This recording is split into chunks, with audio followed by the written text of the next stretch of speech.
ಶಿವಭಕ್ತನಾಗಿದ್ದು ನೀನು ನಿರಾಶೆಗೊಂಡು ಕುಳಿತಿದ್ದೀಯಾ? ನಿನಗೆ ಇನ್ನೂ ತಿಳಿಯಲಿಲ್ಲವೇ ನೀನು ಯಾರ ಭಕ್ತನು ಎಂದು? ಯಾರ ಹೆಸರಿನಿಂದ ಈ ಸೃಷ್ಟಿ ಅಲುಗಾಡುತ್ತದೆ?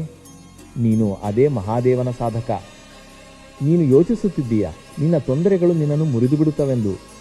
ನೀನು ಆ ರುದ್ರನ ಅಂಶ, ವಿಷ ಕುಡಿದು ಮುಗುಳ್ನಗುತ್ತುತ್ತವನ.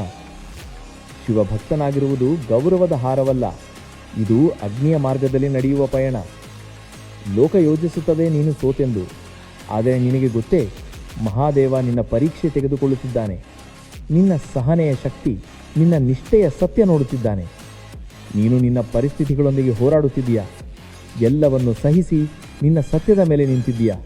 ಇದೇ ನಿನ್ನ ದೊಡ್ಡ ತಪಸ್ಸು. ಈಗ ಎದ್ದೇಳು. ನೀನು ಯಾರಿಗೂ ಸಾಬೀತು ಮಾಡಲು ಇಲ್ಲ, ನಿನ್ನನ್ನೇ ಎಚ್ಚರಗೊಳಿಸಿಕೊಳ್ಳಲು ಶಿವಭಕ್ತನಾಗಿದ್ದೀಯಾ. ನಿನ್ನೊಳಗಿನ ಶಿವ ಜಾಗೃತನಾದ ದಿನ ಯಾವ ತೊಂದರೆಯೂ ಉಳಿಯದು, ಯಾವ ಅಡಚಣೆಯೂ ನಿಲ್ಲದು. ಕೇಳಲು ಸಿಗುವುದು ಒಂದೇ ಪ್ರತಿಧ್ವನಿ, ಹೌದು, ಇವನೇ ಆ ಮನುಷ್ಯ, ಪ್ರತಿ ನೋವಿನಲ್ಲೂ ಸತ್ಯದ ಮಾರ್ಗವನ್ನು ಬಿಡದವನು. ಯಾಕೆಂದರೆ ಮಹಾದೇವನು ಯಾವುದೇ ಮೂರ್ತಿಯಲ್ಲ, ಅವನು ನಿನ್ನೊಳಗೆ ಉರಿಯುವ ಜ್ವಾಲೆ. ನಿನ್ನ ಪ್ರತಿ ಸೋಲನ್ನು ವಿಜಯದ ಮೇಲೆ ಬರೆಯಲು ಪ್ರತಿಜ್ಞೆ ಮಾಡಿರುವವನು.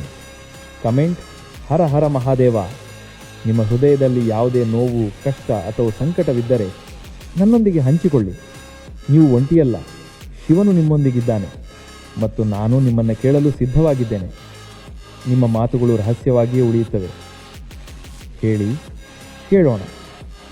ಹರ ಹರ ಮಹಾದೇವ.